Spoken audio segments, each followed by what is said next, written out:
what people don't understand is that becomes anger. You know, and Kimberly mentioned having uncomfortable conversations. Nah, that's not uncomfortable to have a conversation when you make $40 million a year, when the system is set up for you. It don't matter how much Doc Rivers cries. Jerry Jones is not going to be a billionaire. He's not going to be white. He's not going to have the same friends and run in the same circle that he already does. And, you know, you are right, Greeny. Like, I think Dominique, Kimberly, we all understand that on the individual level, there are good people. You know, they're good white people, black people, Asian, Mexican. Like, we understand that. And then and when Colin Kaepernick began his protest, it wasn't to fix a system that is broken. It was to try to change a system that works perfectly for the people it was built to work for. And when Doc Rivers is crying, that's fear, that's anger, that's hurt, and everything that he says is 100% true. He said he should just get to be a coach, but that's not just his responsibility. His responsibility is to coach. His responsibility is to parent. His responsibility is to teach, is to educate not only other young African Americans, but educate America about what it is to be a black man. And it's not just what it is to be a black man. I got an opportunity to speak at a town hall here locally last week. And, you know, I was supposed to be, you know, one of the speakers that people could listen to and that people could ask questions to. And I ended up moving off the panel to the side to listen to other activists, to listen to other people who have dedicated their lives to pushing the plight of black people in America forward. And what I learned was there's a different level of hurt, of murder, of evil, of discrimination, of racism, just within the black community, right? We can talk about black men get treated a certain way, black women, the most devalued gender or people on this earth, who are always standing for black men, who are always taking care of them, but yet are undervalued or devalued at every opportunity that people get. For black trans women to be dying at an alarming rate, but nobody's talking about it. Like, that's the entire thing. Like, we're just talking about social justice. We're talking about being able to stop a fight and go check on your children, right? But we're not talking about being able to walk into a church in South Carolina and kill 9 black people. We're not talking about being pissed off about about having to wear a mask, shooting an AK-47 at cops, and being subdued and taken in for your day at court. See, we don't get those opportunities. And so when we don't get those opportunities, you're damn right we're fearful. But we're also angry and we're also hurt.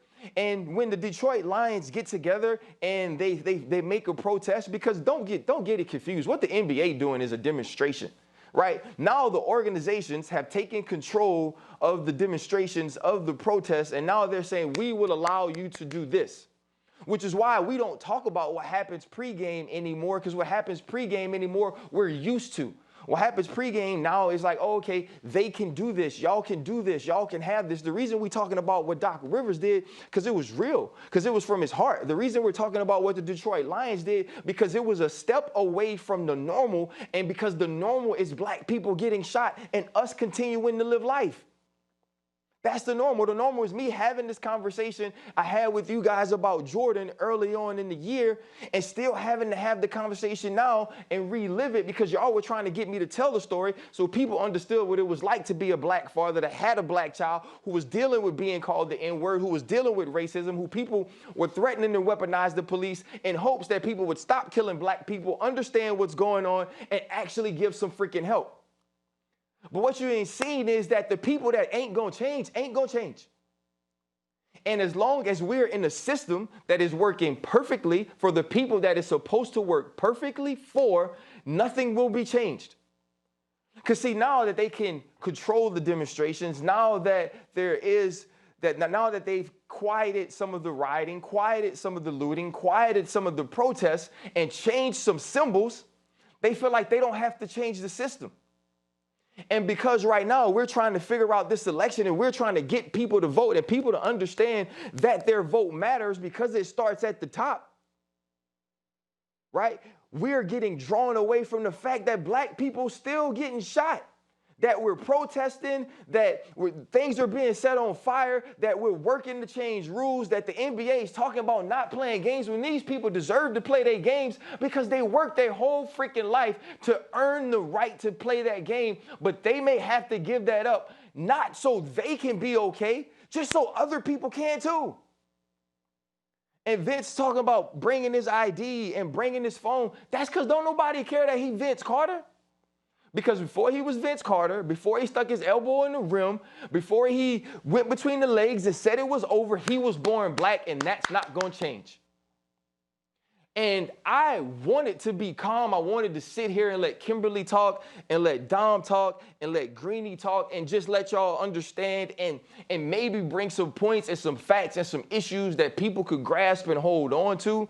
But when we are asking for other people to look at black men so they can feel what black men feel and so they can understand what black men can understand, Dominique put it right. I wonder what it's like to be white. Because being white not only gives you the choice of being an ally, it gives you the choice of whether or not you even want to understand because you ain't never got to deal with it.